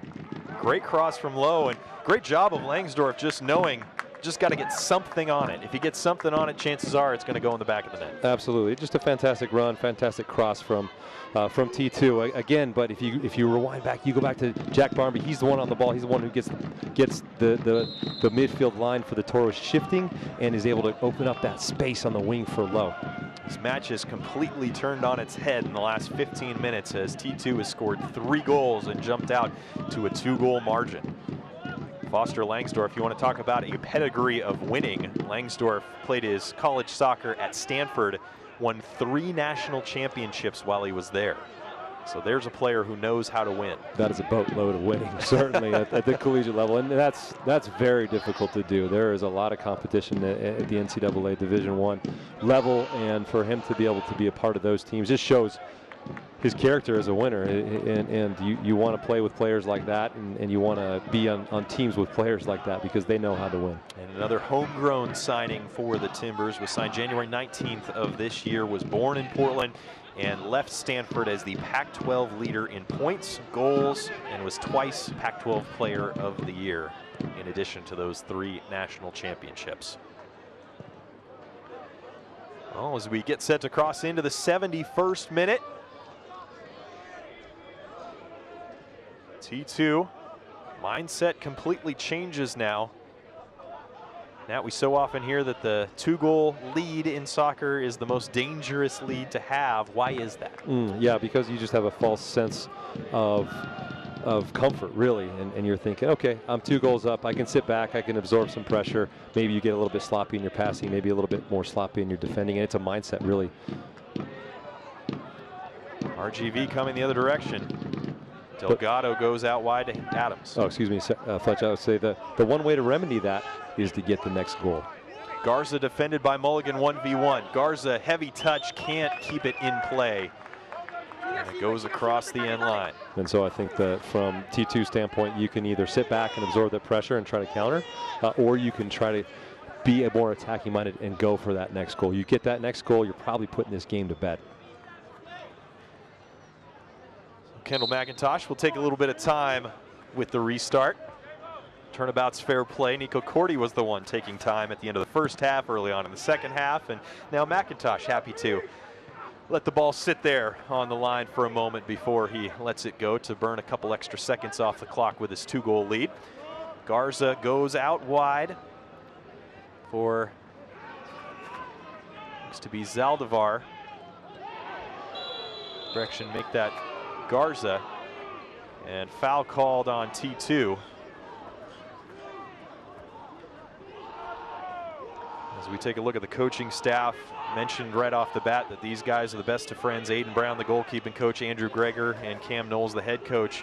Andrew Greger was the head coach of this T2 side last year. Difficult position to be in. Some may look at it as a demotion, but really for Andrew Greger to stay on this coaching staff, Cam Knowles praised him for the amount of knowledge he has of this league, having played in it and having coached in it last year, for really the scouting of the opponent, and really leaned on him for his expertise in these situations as Batista wins the header off of the free kick. And he's a valuable asset to this coaching staff. Make no bones about it. He certainly knows the league. He knows the players. He definitely is an extra set of eyes out there, and they're good friends. I think that really makes a big difference when you go to work. You're working with friends, working with people you like. And Cam said it himself. He said they're not afraid to give him feedback, you know, when they think that he needs to make decisions or make changes. And I think that's really helpful when you have people that you respect and you're friends with on staff.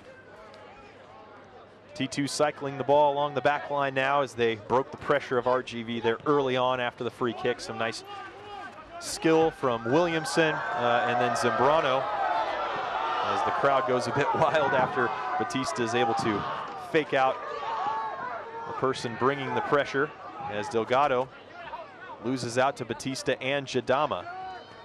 McIntosh's free kick amazingly kept in play there by Williamson, who goes hard into the RGV bench. He'll get back out on the field, and T2 will now attack the other direction. Ball at the feet of Victor Arboleda. Arboleda dribbling at Padilla. Comes into the box, now cuts it back. Central for Barmby. Barmby drops it for Zambrano, who takes the shot.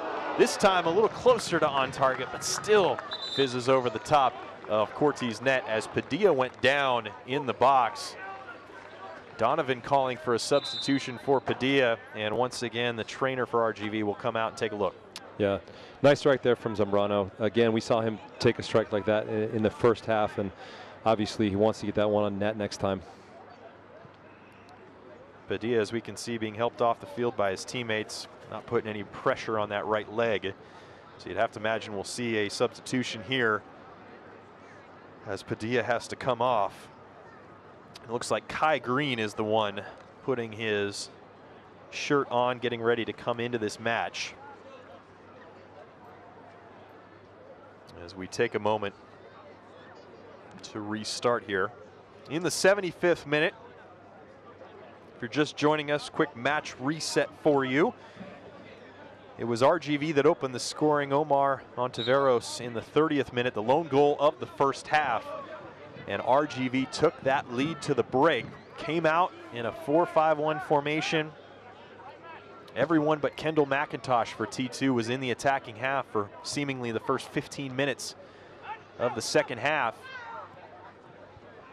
Jeremy Abobasi opened the scoring for T2, and it was a penalty kick goal created by Jack Barmby and then scored by Barmby. And then Foster Langsdorff most recently with the third goal off of the cross from Terrell Lowe.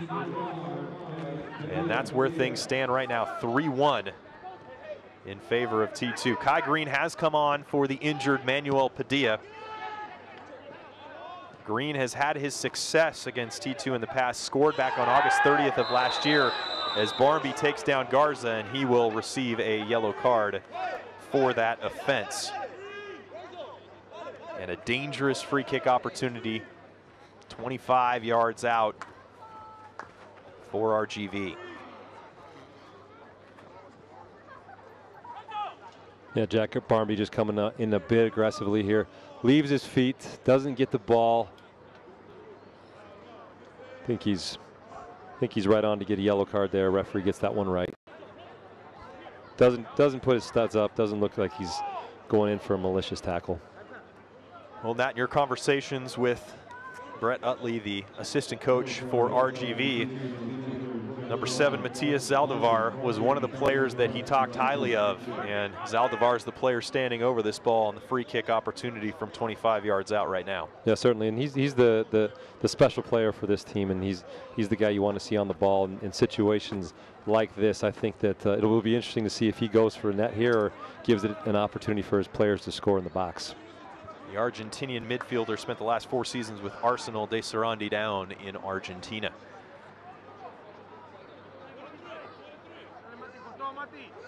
Zaldivar stands over, three-man wall for T2. He'll strike, try and put it on net directly at Kendall McIntosh. Easy save for the 23-year-old from California. It's been a fairly easy night for Kendall McIntosh. We haven't really had to say his name a whole lot. I think that the back line has done an excellent job, save for the set-piece goal and the one opportunity on the second corner kick in the first half of just making sure that everything is easy for Kendall McIntosh. Foul called on Jeremy Abobasi, yet he was the player that went down. RGV with a quick restart. Delgado goes out wide for Perea. Perea's cross deep into the box over the top of Zaldivar. Zaldivar tackles the ball off of Mulligan, but Peckmick, our head referee this evening, rules it a goal kick.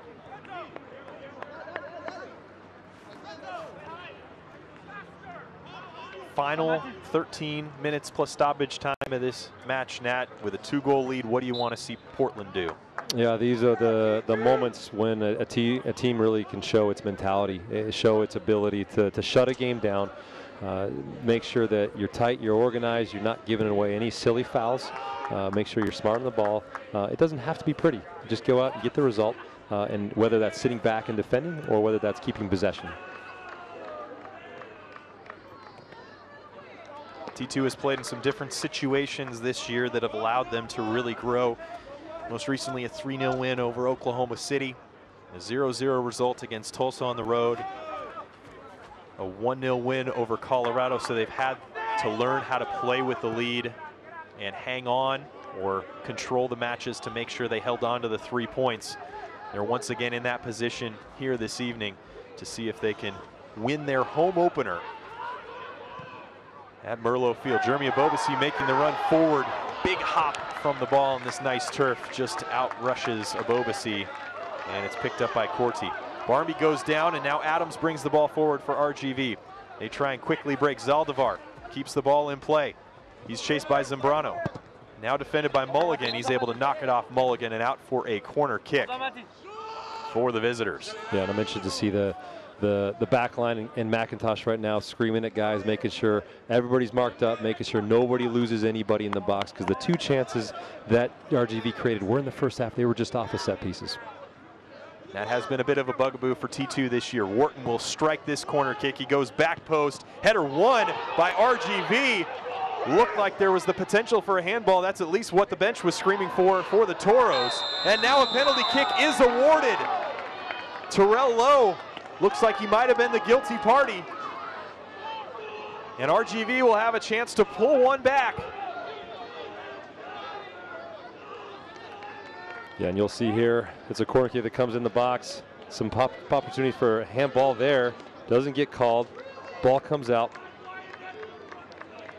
And then Terrell Lowe, there is contact there. Unfortunately, player doesn't go down until outside of the box, but the contact happens inside the box. The referee calls for a penalty. Wharton will step up to take the penalty kick. Scored against Sacramento under these same circumstances a couple matches ago. We'll see if he can pull one back for the visitors against Kendall McIntosh.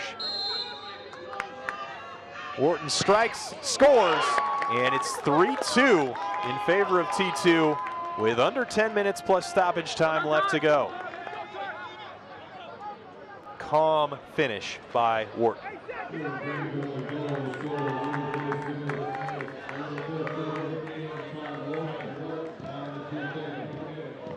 It's a confident PK from Wharton.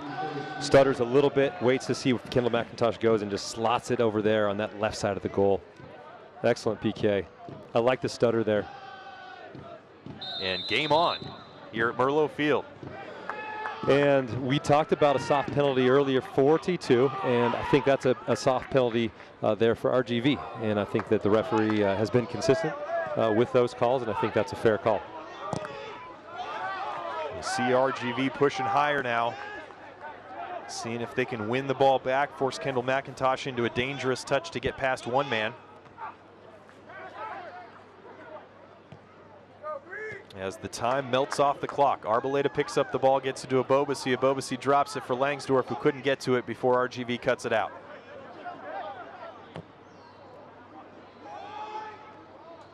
It was on Taveros, who was able to steal away the pass. And now RGV maintaining a little bit more of the possession here. Wharton, the switch over to the near side for Adams. Nice first touch down to the ground. We'll go out wide for Garza. Zaldivar comes over, header won by Jadama on the early cross in, and Barnby clears away to Abobasi. Does nice work to control possession and able to drop it back to Williamson. That's really good from Abobasi. Maintaining possession for the group, that allows the team to get out and attack. Now Barnby tries a nifty little touch into Foster Langsdorff, who is making a diagonal run in front of him. Can't quite get it through, but T2 back with the ball now. 8 minutes plus stoppage time left to go. RGV will bring on their third and final substitution of the evening at the next break.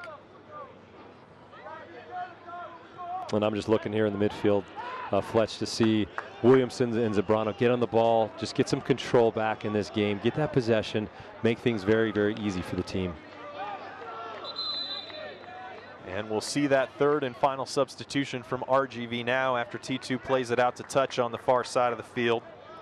It will be Guillermo Delgado coming off, and Jordan Jones, the 22-year-old, another familiar name to those who have followed the Timbers organization.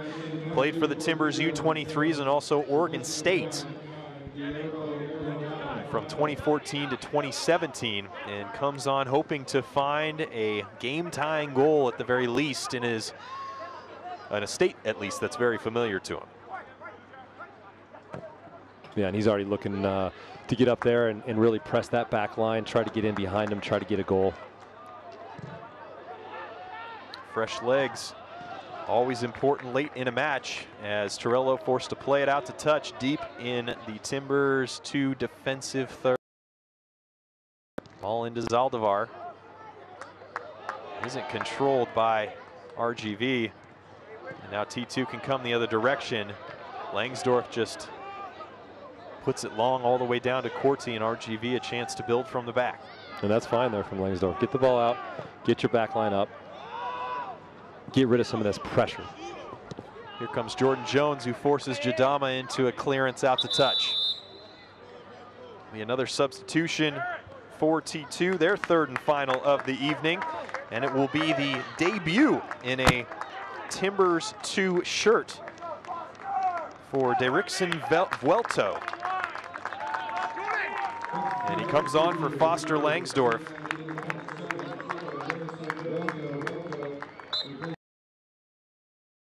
Talk about Vuelto momentarily as the ball comes into the box, and Zambrano able to get on the end of it and relieve pressure momentarily. Now Arboleda coming the other direction, using his speed to get around Kai Green. He tries to go central for, I believe that was Vuelto, but could not find him. All right, Foster Langsdorff plays 80+ minutes tonight, gets a goal. Nat, what are your thoughts on his performance here this evening? He got his goal. I mean, I would have liked to see Foster Langsdorff a bit more involved in the build-up play, a bit more involved. You know, I think he wasn't able to find the game as much as he possibly could have, but a goal scorer finds the back of the net, and he did that tonight. So I think he had a fantastic night. You can play 90 minutes of bad soccer as a forward, and then you can score one goal, and that's all that matters. And I think Foster Langsdorff got his goal, and he really had that's the most important thing. Kendall McIntosh takes the restart, puts it long over the center line. Adams wins the header. Mulligan's first touch lets him down, and Jones has it at his feet. Will now go wide. Let's believe that is Wright, who's been relatively quiet in the second half. Ball at the feet of Vuelto, who gets his first touches here this evening. He'll go to Arboleda, who's streaking down that left side. Now to Vuelto again. Vuelto, quick touch, trying to get around Donovan, unable to do so, but Derrickson with some good work to pressure Donovan. Eventually RGV able to clear their lines. Williamson controls down to low. Now to Zambrano, back to Williamson. Long switch over to Mulligan, who thought that Jadama was coming out for it. Bit of miscommunication, and RGV able to pick up possession. Now Garza dribbling down the near side. He's got two men central. Adams with the overlapping run. Now he'll go in for Zaldivar. Out to Adams. Adams across comes in. Header won by Jones, but he's unable to do anything with it. Now Lowe just forced to play it out towards the far side and out for an RGV throw. RGV putting some good pressure here on T2.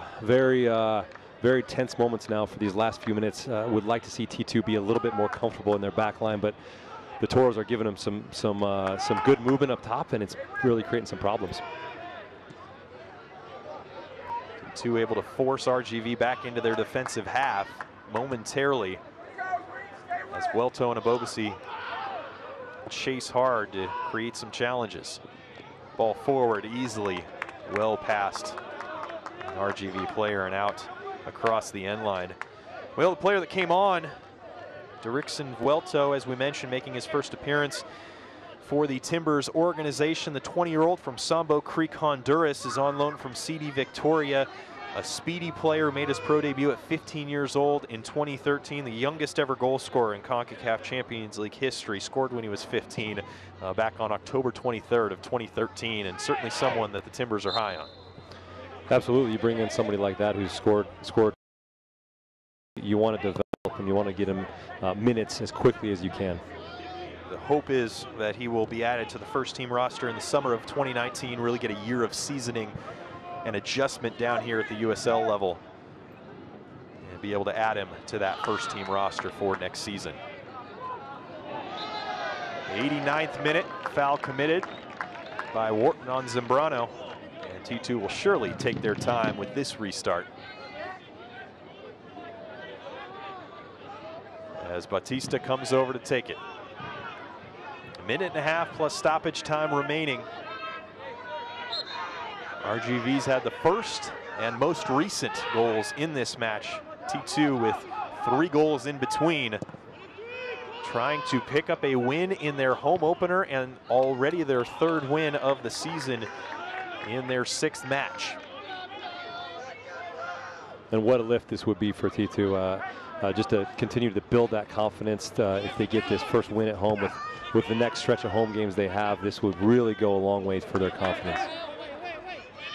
Barmby pressuring Adams. Adams forced to clear as only as far as Abobasi. Abobasi. Barmby. Now take it down near the corner. Unable to do anything with it. Abobasi commits the foul. And RGV with a restart.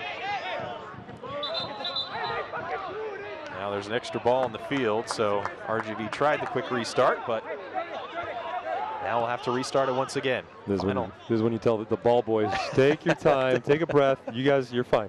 Final 30 seconds plus stoppage time for T2 to try and hold on to a 3-2 win. Vuelto, nice work to control possession. Back to Lowe. Lowe goes all the way back to McIntosh. McIntosh under the pressure of Jones. Plays it towards midfield. Now RGV gets back in possession. Wharton, central for Zaldivar. Zaldivar goes out wide. Cross comes in off the head of Terrell Lowe, and it is a corner kick as we are into stoppage time here in the 2nd half. Yep, and corner kicks have been the Achilles heel of this team in this game. Very important that T2 steps up and really focuses on this set piece. Trainer has to come out. That cross came in and went directly off the head of Terrell Lowe. Not sure how much he knew about it, considering it was only about 10 yards or less away from him. So he is down, and a bit of a stoppage here at the beginning of stoppage time in the 2nd half. Lowe remains on his knees. The 19-year-old, as we mentioned, from Hillsborough, has previously spent time with the Real Salt Lake Academy side and also time in college at the University of Virginia. In his 3rd season with T2. All right, cross will come in from that far stick. Wharton sends it in, fizzes it towards the middle of the box, headed away by Vuelto, but headed back in by RGV. Shot taken and a wonderful save by Kendall McIntosh. And a late slide in by Zaldivar. Batista comes over to defend his goalkeeper, Kendall McIntosh, who is down, and we got a bit of a scuffle on the end line.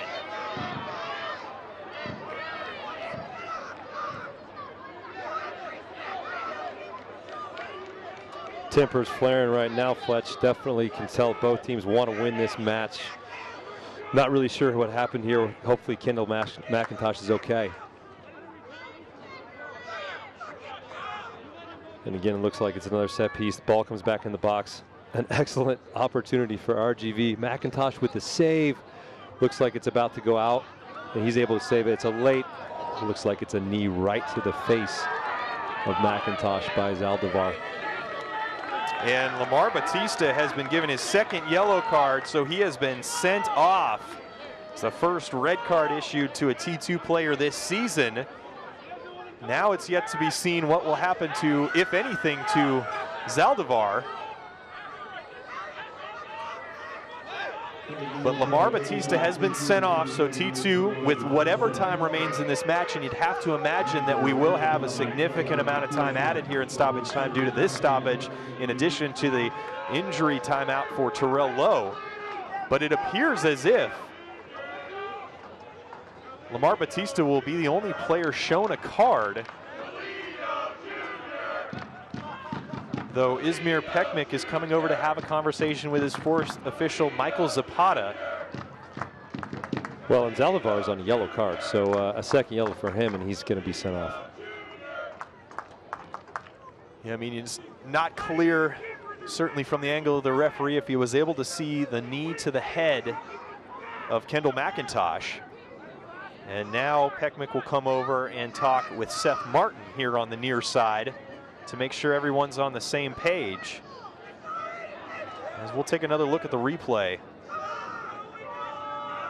Yeah, again, excellent opportunity for RGV, and Kendall McIntosh does really well to make that save. Comes down, gets the ball, but again, it's a late slide tackle. I mean, that's dangerous from Zaldivar, and I don't think that Batista is wrong. And there it is, a straight red card to Zaldivar. Yeah, so not even a second yellow, that was a straight red card to Zaldivar. So now we're back to level. Both teams with a player sent off, Lamar Batista for T2, Matthias Zaldivar for RGV. And I don't condone the reaction from Batista, but he is stepping up for his goalkeeper, and getting kneed in the face is never something you want to see for one of your teammates. So he definitely reacted in the wrong way, but certainly it was very, very, very poor play from Zaldivar. So stoppage time began about 5 minutes ago, and we just had our fourth official, Michael Zapata, show us 3 minutes of added time. So you would assume that that would be 3 minutes from now, but we will see at the discretion of Izmir Pekmik what he decides to do. All right, both sides down to 10 men. Garza with it, pressured by Abobasi. Great work by Abobasi, but even better by Garza to maintain possession. He does all that work only to turn it over on the pass. Now the ball at the feet of Abobasi. Zambrano, back to Mulligan. We'll go to Williamson and go back for McIntosh. McIntosh under the pressure at Jones, punts it long in the direction of Abobasi, Vuelto, who wins the header, but straight out to touch on the near side. I have to say the referees, Fletch, have done a great job tonight. That was excellent work for them to take a breath and get that thing right. Williamson wins the header, played out to touch by Ontiveros. T2 happy to let some more time bleed off the clock. I'm sure Jack Barmby would happy to accept a yellow card for time wasting at this point. And now Mulligan will come up to take the throw. Pekmik with the whistle to tell him to get the ball into play. Barmby now takes it down into the corner. Garza comes the other direction. Foul committed by Barmby. Restart for RGV. Ontiveros will take it. Long ball forward, trying to find Jones. Jones heads it on. Brought down by Jadama, and now to Victor Arboleda, who is able to run onto it. Oh, can't quite control it with his first touch and loses out. Through at least a minute and a half, if not two, of the added 3 minutes of stoppage time. Quickly thrown in, Wharton with it. Wharton, defended by Zambrano. Out to right. Ball comes in, deflection. Abel actually helps to avoid the foot of Connor Donovan. And there's the final whistle. And some late game shenanigans, if you will, but T2 able to hold on for the victory. A red card for each side in the final moments of the match. But as it stands, T2, after 90 minutes in their home opener, walks away with a 3-2 win. Nat, at halftime, it was 1-0 RGV. Timbers 2 came out to play in the second half and got the goals to show it. It's a big result for T2. They came out, they were pressuring the Toros, they were focused, they had a lot of energy, and they created chances, especially in that second half. I was very impressed with their ability to create chances in that second half through Arboleda and Barmby and get the goals they needed to get to win this game. We'll run down the goals and give you final thoughts from Merlot Field coming up, and also take a look ahead and what T2 has in front of them. They'll be right back here in this building just a couple short days from now. We'll talk about that and more coming up. But 90 minutes in the books in the home opener, and T2 walks away with a 3-2 victory over the Rio Grande Valley Toros.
Back at Merlot Field on the campus of the University of Portland following a 3-2 win for T2 over the Rio Grande Valley Toros here in the home opener. Let's quickly run down the goals for you. Fletcher Johnson, Nat Borchers here with you. RGV opened the scoring, 30th minute, Omar Antiveros with the goal. That lead to the break, 1-0 as you see it here, Nat. Yeah, and it's a set piece goal. Great finish from Antiveros. And then you see Jack Barmby getting the ball into the box. Ball comes back to Bobasi. One-time finish, bottom corner, no problem. And Jack Barmby set up the penalty kick. He finished it there to give T2 the lead. And then it was Foster Langsdorff with the third goal that turned out to be the game winner for Portland. Todd Wharton would add a penalty kick goal, his second of the season, to pull one back. But in the end, it was not enough for the visitors as T2 comes out on top. As you look at the final statistics from our match, and a well-earned and well-deserved, I'd say, win for T2 here this evening. Certainly, and I think Jack Barmby played a huge part. Role coming off the bench in the second half, created a lot of chances as an inverted winger and really gave a different dynamic to that attack and created a ton of chances for the Timbers. Well, Portland can certainly carry a lot of momentum forward from here. Just 3 days from now, they'll be back here at Merlot Field to take on Reno 1868 FC here at 7 p.m. And we'll look forward to having you back here with us on the broadcast at that point. But for a final time from Portland, Oregon, it is Portland Timbers 2-3 and Rio Grande Valley Toros FC 2. Thanks to our entire broadcast team. For Nat Borchers, I'm Fletcher Johnson. We'll talk to you on Saturday for more Portland Timbers 2 USL Soccer. Have a great night.